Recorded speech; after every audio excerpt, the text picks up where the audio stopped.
Hello everyone, welcome to battle IAS. I hope आप लोग बहुत अच्छे होंगे। आज हम 17 ऑफ सितंबर का न्यूज़पेपर एनालिसिस करेंगे। इसमें टोटल मैंने 5 आर्टिकल लिए हैं, जिसमें पहला आर्टिकल बात करता है United nation human right council की मीटिंग चल रही थी, जहां पे इंडिया ने अपना स्टैंड लिया है कतर की साइड में। मैं आपको समझाऊंगा क्या स्टैंड लिया है, इसमें इजराइल का क्या रोल है। ये पूरा आर्टिकल जीएस पेपर 2 के लिए काफ़ी सिग्निफिकेंस है रखता है, जो आपका इंटरनेशनल रिलेशन है, साथ ही साथ जो इंटरनेशनल ऑर्गेनाइजेशन होती हैं उसमें काफ़ी ज़्यादा रिलेवेंस है इसका। इस आर्टिकल में आपको मैं यूएनएचआरसी के बारे में बताऊंगा, गल्फ कोऑपरेशन काउंसिल के बारे में स्टैटिक इन्फॉर्मेशन दूंगा, ओपेक के बारे में बताऊंगा, और उससे कनेक्टेड जो पीवाईक्यूज उठे हैं वो भी आपके साथ में डिस्कस करूंगा। सेकेंड आर्टिकल बात करता है डब्ल्यूएचओ ने जीएलपी ड्रग्स को एसेंशियल मेडिसिन लिस्ट में ऐड कर दिया है। मैं आपको बताऊंगा ये होता क्या है जीएलपी ड्रग, फिर आपका ईएमएल क्या होता है, जिसे एसेंशियल मेडिसिन लिस्ट भी कहते हैं डब्ल्यूएचओ की। ये जीएस पेपर 3 के लिए सिग्निफिकेंस रखता है। थर्ड आर्टिकल बात करता है एंटी कन्वर्जन लॉज जो अलग अलग स्टेट में प्रमोलगेट किए गए हैं। मैं समझाऊंगा सुप्रीम कोर्ट ने एंटी कन्वर्जन लॉज के ऊपर क्या कहा है। जीएस पेपर 2 की जुडिशरी सेक्शन में काफ़ी ज़्यादा इसकी सिग्निफिकेंस है। इस आर्टिकल में आपको मैं एक ओवरऑल व्यू दूंगा, फिर फंडामेंटल राइट से कनेक्ट करके बताऊंगा कि राइट टू जो आपका रिलीजन होता है वो कैसे यहाँ पे एक बहुत ही अहम उसका रोल रहता है। फिर फोर्थ आर्टिकल बात करता है, आपने रिसेंटली सुना होगा जीएसटी के स्लैब्स में चेंजेस किए गए हैं, तो उस चेंजेस की वजह से टेक्सटाइल सेक्टर में कुछ मिसमैचेस हुए हैं।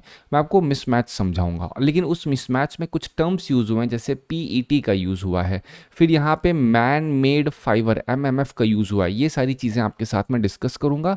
फिर जो पीवाईक्यू उठे हैं वो भी आपके साथ में डिस्कस करूंगा।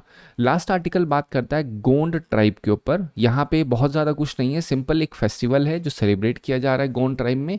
अब यहाँ पे आपको आदिवानी से कनेक्ट करके मैं पूरा आर्टिकल समझाऊंगा कि आदिवानी ऐप है, किस तरीके से वो काफ़ी ज़्यादा सिग्निफिकेंस है यहाँ रखता है गोंड ट्राइब के रेफरेंस में। साथ ही साथ मैं आपको बताऊंगा गोंड ट्राइब का स्टेटस क्या है, पीवीटीजी है, शेड्यूल ट्राइब है, क्या इनकी सिचुएशन है। इस पूरी की पूरी समरी का पीडीएफ आप बैटल आईएएस के टेलीग्राम चैनल से डाउनलोड कर सकते हैं। चलिए स्टार्ट करते हैं अपना पहला आर्टिकल। पहला आर्टिकल क्या कहता है? पहला आर्टिकल आपको पता है यूएनएचआरसी की मीटिंग चल रही थी, कहाँ? जेनेवा में चल रही थी।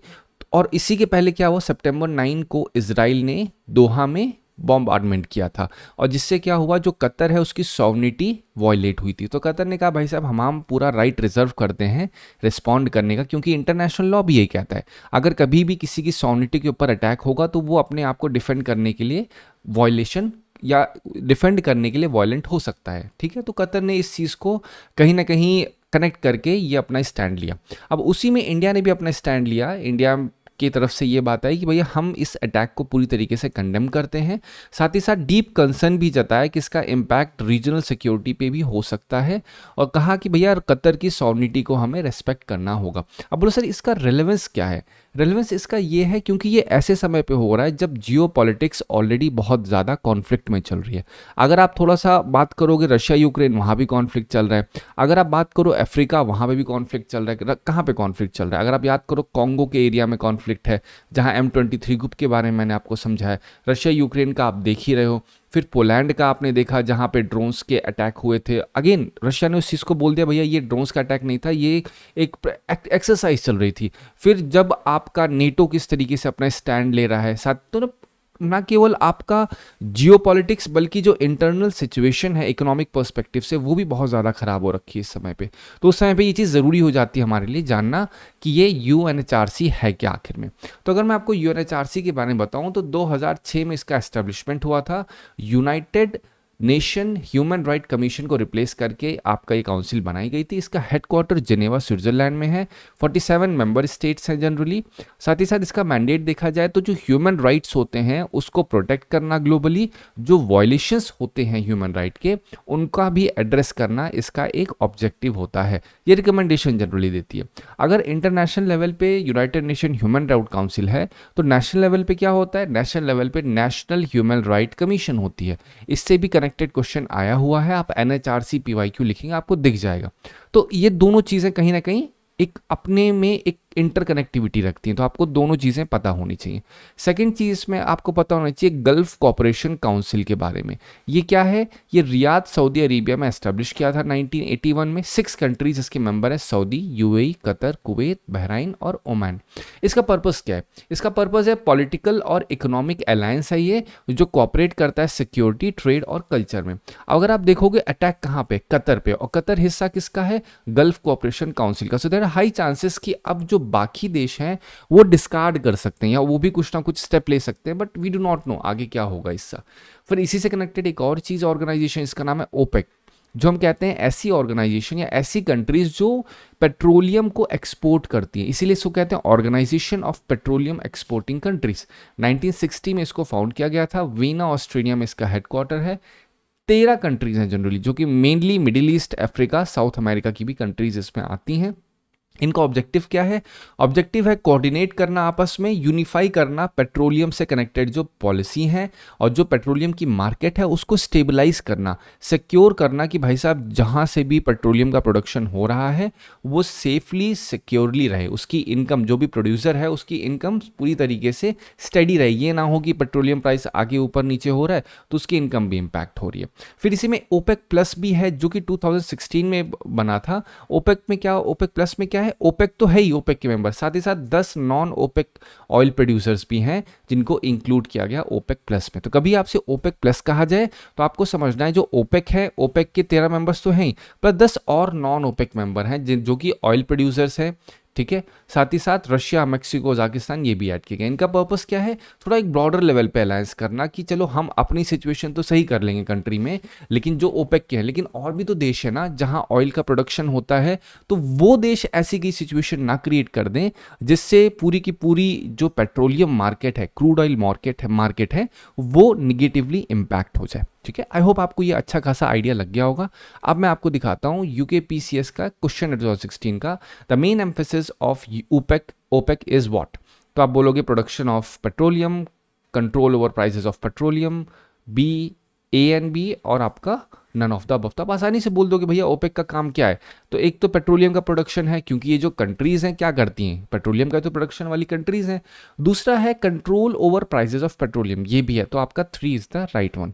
नेक्स्ट क्वेश्चन यूपीएससी 2016 का क्वेश्चन है, which of the following is not a member of gulf Cooperation council? Iran, Saudi Arabia, Oman, Kuwait. अब आपको ये चीज़ आसानी से पता होगी भाई, ईरान जो है, ईरान में कहीं ना कहीं अगर आप नोटिस करोगे मिडिल ईस्ट की सिचुएशन, तो वहाँ पे क्या होता है, मैक्सिमम तो सारे मुस्लिम देश हैं वहाँ पे, लेकिन ध्यान से देखो वो थोड़ा सा उसमें शिया और सुन्नी में रेफरेंस होता है, ठीक है। तो ये जो आपके सऊदी अरेबिया और इधर वाली कंट्री सब सुन्नी कंट्रीज होती हैं, लेकिन जो आपके ईरान के साइड में उसमें मैक्सिमम जो मेजॉरिटी होती है वो कहीं ना कहीं एक अलग रेफरेंस से देखी जाती है। इराक में भी यही सिचुएशन है। तो पहले तो क्या होता है, आपस में एक इंटरनल कॉन्फ्लिक्ट बना रहता है, साथ ही साथ जो बिलीफ सिस्टम है उसमें भी डिफरेंसेस रहते हैं। तो इस वजह से जो मिडिल ईस्ट की सिचुएशन है वो उतनी ज़्यादा स्टेबल नहीं बन पाती है, इसलिए जो गल्फ कोऑपरेशन काउंसिल है वहाँ पे यूनिफाई करके रखा गया है, जिसमें ईरान हिस्सा नहीं है, ठीक है। चलो अब हम बात करते हैं एक जीएलपी ड्रग के ऊपर। पहले आपको मैं जीएलपी ड्रग बता दूं तभी आपको आर्टिकल समझ में आएगा, नहीं तो नहीं समझ में आएगा।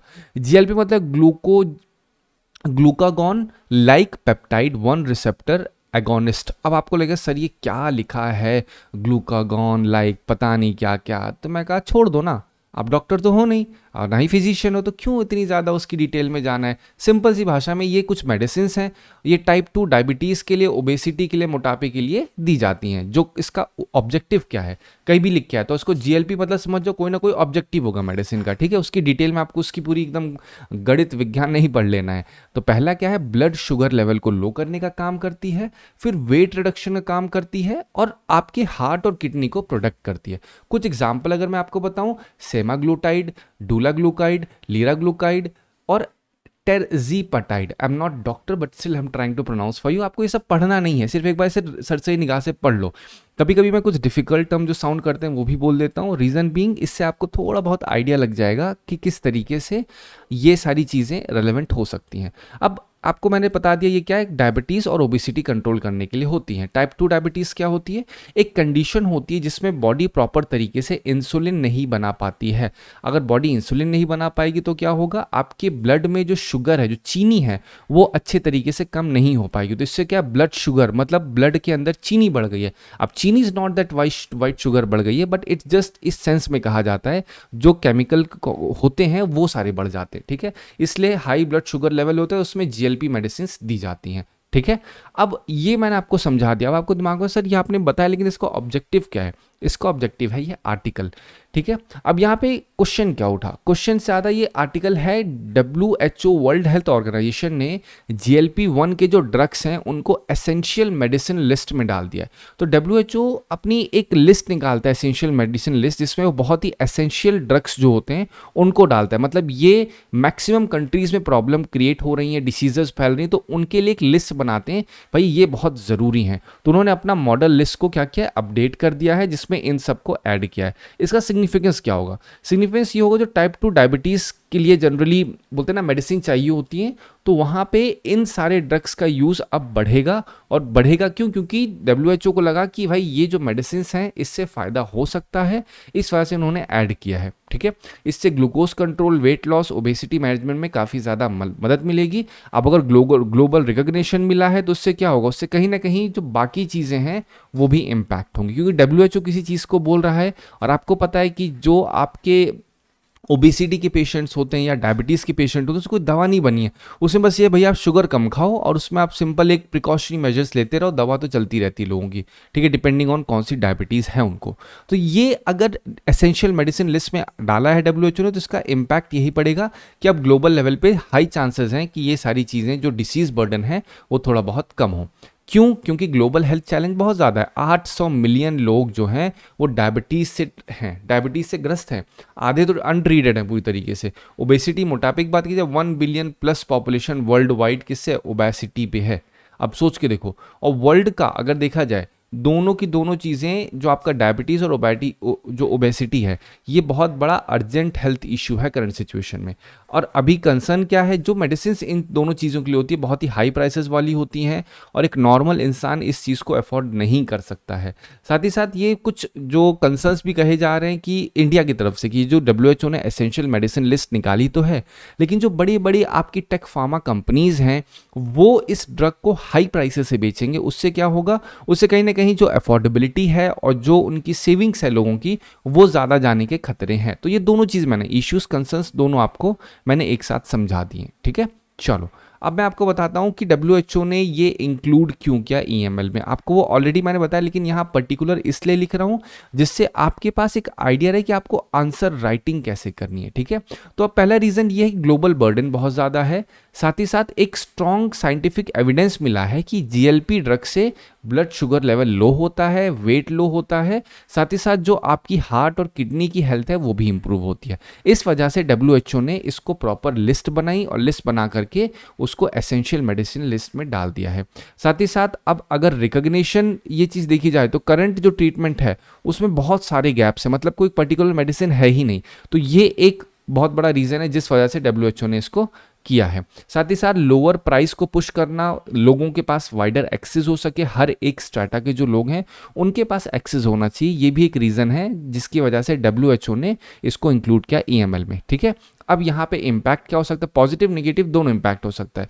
अगर पॉजिटिव देखो तो ग्लोबल एक्सेस बढ़ेगा, फिर जो इस ओबेसिटी मैनेजमेंट है, मोटापे का मैनेजमेंट वो सही होगा, जो आपकी फार्मा कंपनीज़ हैं उन पे प्रेशर पड़ेगा प्राइस रिड्यूस करने के लिए। साथ ही साथ जिन कंट्रीज़ को ज़रूरत है इस समय ड्रग्स की, उनको अपने पब्लिक हेल्थ प्रोग्राम में इन सभी मेडिसिन को इंक्लूड करने से काफ़ी ज़्यादा मदद मिलेगी। ये सब क्या पॉजिटिव इम्पैक्ट है। अब देखो, कभी भी आप आंसर राइटिंग करते हैं तो उसमें आपको हमेशा पता होना चाहिए कि आप आंसर राइटिंग कर रहे हो जस्ट टू मेक श्योर कि आप एग्ज़ाम में वो सारे पॉइंट्स को लिख सको जो आप आंसर राइटिंग में कर रहे हैं। तो यहाँ पे ये जो पॉइंट्स हैं इनको आप एज इट इज़ कभी हेल्थ से कनेक्टेड कोई टॉपिक है, जैसे एक PIQ आता है हेल्थ फॉर ऑल के ऊपर, तो हेल्थ फॉर ऑल में अक्सर जो प्रॉब्लम लोगों को आज इंडिया के ऊपर बहुत बड़ा बर्डन है वो ये है कि डिसीजेस नॉन कम्युनिकेबल वाली ज़्यादा हैं। ठीक है, नॉन कम्युनिकेबल डिसीज़ कौन सी हैं? जैसे आप लोग जनरली सुनते हो हार्ट डिसीज़ हो गई, डायबिटीज़ हो गई, ओबेसिटी हो गई, लिवर कंडीशन हो गई, तो ये सब क्या है? ये सारी नॉन कम्युनिकेबल डिसीजेज होती हैं और इससे क्या होता है, जो हेल्थ इंफ्रा होता है इंडिया का वो बहुत ज़्यादा क्रिटिकल हो जाता है, बहुत ज़्यादा ओवरबर्डन हो जाता है उसके ऊपर।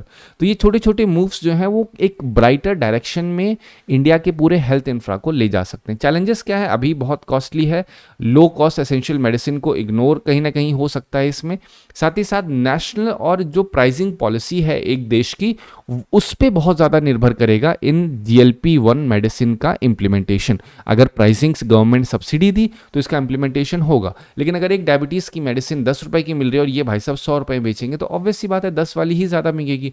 लेकिन गवर्नमेंट अगर 90 रुपए सब्सिडी दे दी ये सोच के भाई साहब इस मेडिसिन से जो भारत के लोग हैं उनका बहुत ज़्यादा फायदा होगा, so there are high chances कि उससे क्या होगा कि इंडिया में जो बर्डन है ये वो कम हो सकता है हेल्थ के ऊपर। ठीक है, चलो अब हम आते हैं नेक्स्ट आर्टिकल पे। नेक्स्ट आर्टिकल बात करता है सुप्रीम कोर्ट ने एंटी कन्वर्जन लॉ के ऊपर क्या कहा। अभी भी ये केस चल रहा है, ऐसा नहीं कुछ फाइनल वर्डिक्ट दे दिया है, ये अभी चल रहा है। जैसे लिखा है ना सुप्रीम कोर्ट इज हेयरिंग, तो सुप्रीम कोर्ट कुछ पिटीशन को हेयर कर रहा है जिसमें चैलेंज किया गया है एंटी रिलीजियस कन्वर्जन लॉज जो अप्रॉक्सीमेटली 10 स्टेट्स में क्या किए गए, इनैक्ट किए गए, जैसे मध्य प्रदेश, हिमाचल प्रदेश, ये सारे स्टेट्स में क्या है anti religious conversion law implement किए गए। इसका मतलब क्या है, किसी भी इंसान का धर्म परिवर्तन नहीं हो सकता है। ठीक है, अब अगेन ये सुनने में आपको लगेगा सर ये अगर ऐसा नहीं हो सकता फिर तो हमारे जो राइट टू फ्रीडम है वो वायलेट हो रहा है, लेकिन इतना नहीं है। पॉइंट है कि यहाँ पर उसको स्ट्रिंजेंट कुछ तरीके से बनाया है स्टेट्स ने जिसकी वजह से सुप्रीम कोर्ट के पास पहुंचे। तो जो अश्विनी उपाध्याय उन्होंने कहा कि भाई साहब ये जो कन्वर्जन है इसके ऊपर पूरी तरीके से बैन होना चाहिए अगर कभी भी किसी इंसान का धर्म परिवर्तन फ्रॉड से या लालच देके किया जा रहा है धर्म परिवर्तन। ठीक है, ये जनरली क्या किया गया है, ये डिमांड की गई है।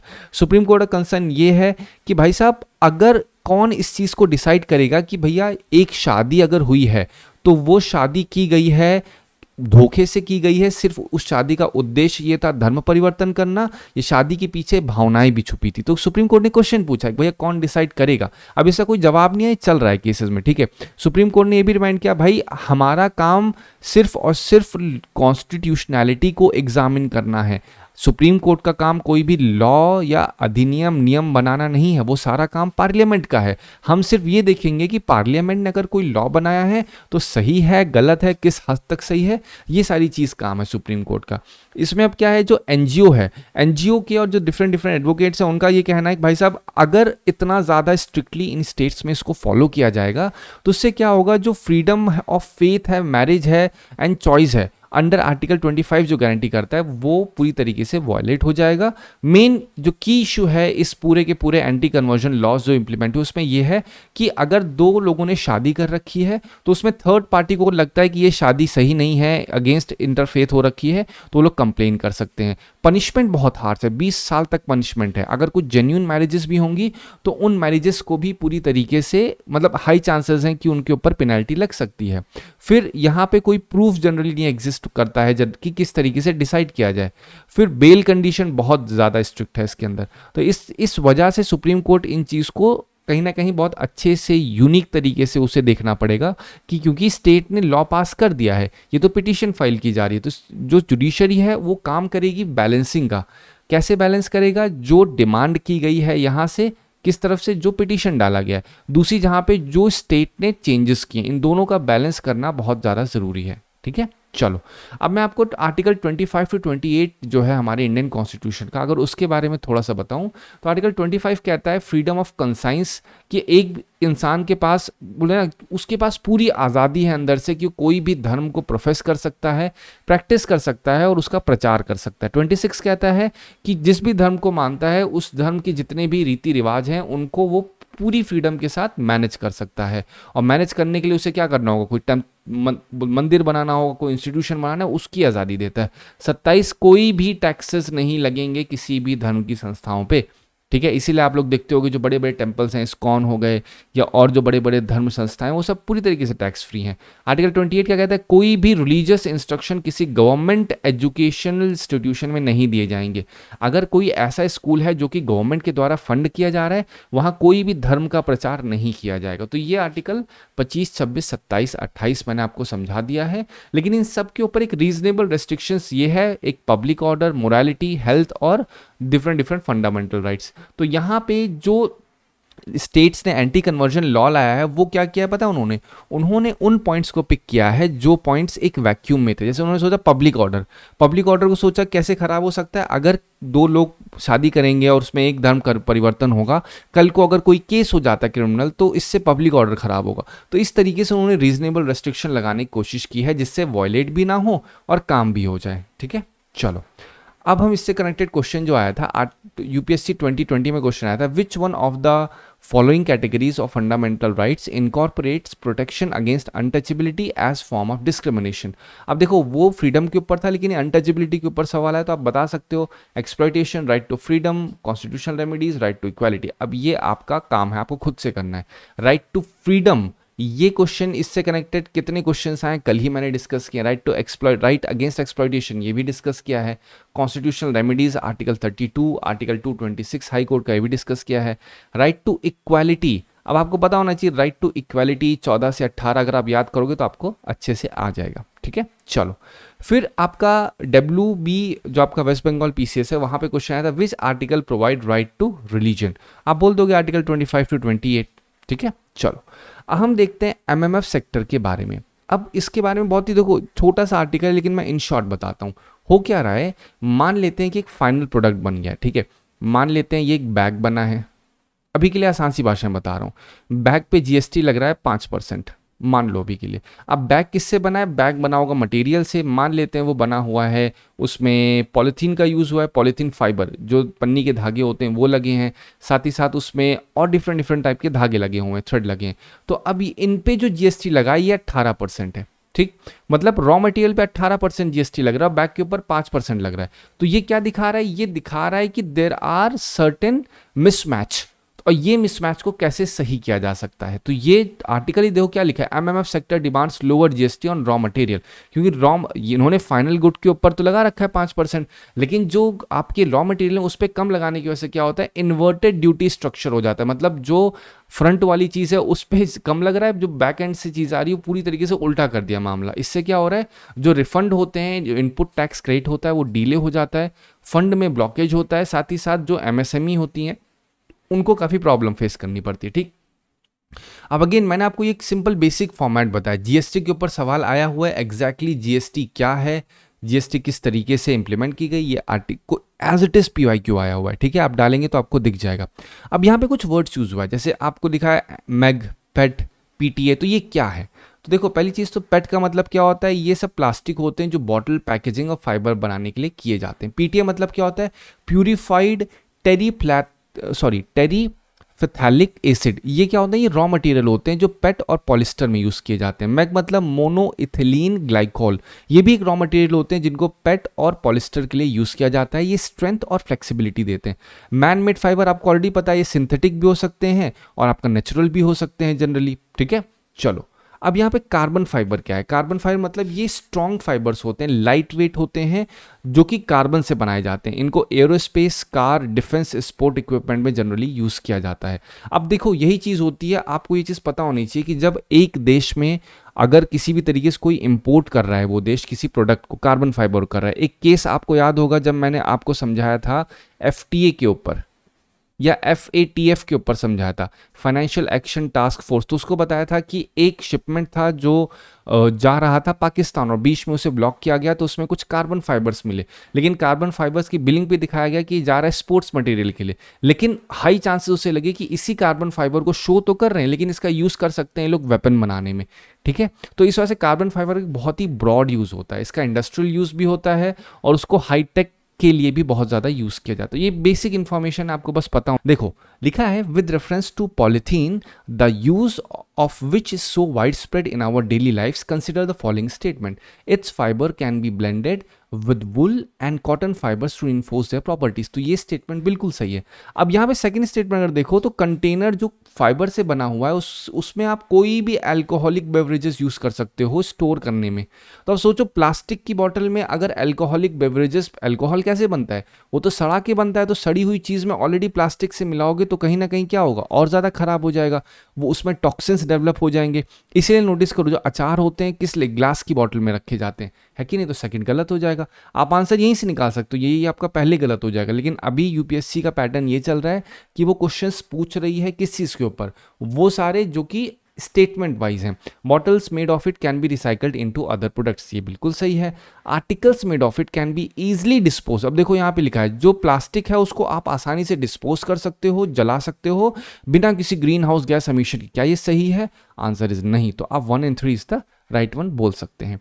फिर हमारा ये जो लास्ट आर्टिकल है ये बात करता है जो मेंबर हैं राजगोंड ट्राइब के, उन्होंने क्या किया है, प्रॉपर तरीके से एक डांस है, इसका नाम है गुसाडी डांस, ठीक है, जो 78th हैदराबाद लिबरेशन डे पे सेलिब्रेट किया गया था। आपको पता होना चाहिए गुसाडी डांस जो है वो कौन सी ट्राइब प्रैक्टिस करती है, कौन सी ट्राइब उसको जनरली परफॉर्म करती है। तो गोंड ट्राइब है वो उसको परफॉर्म करती है। अब इसी के रेफरेंस में आपको गोंड ट्राइब के बारे में थोड़ा सा बताऊं तो आदिवानी, अभी पहले का आर्टिकल है, आदिवानी ऐप एक बनाया गया था जो AI बेस्ड एक ट्रांसलेशन ऐप है, जिसमें जो डिफरेंट डिफरेंट आदिवासीज की लैंग्वेजेस होती हैं, ट्राइबल लैंग्वेजेस होती हैं, उनको ट्रांसलेट किया जाएगा। कौन कौन सी लैंग्वेज अभी कवर की गई, भील, मुंडारी, गोंडी, संथली। यहाँ पे देखिए गोंडी आया हुआ है, ठीक है।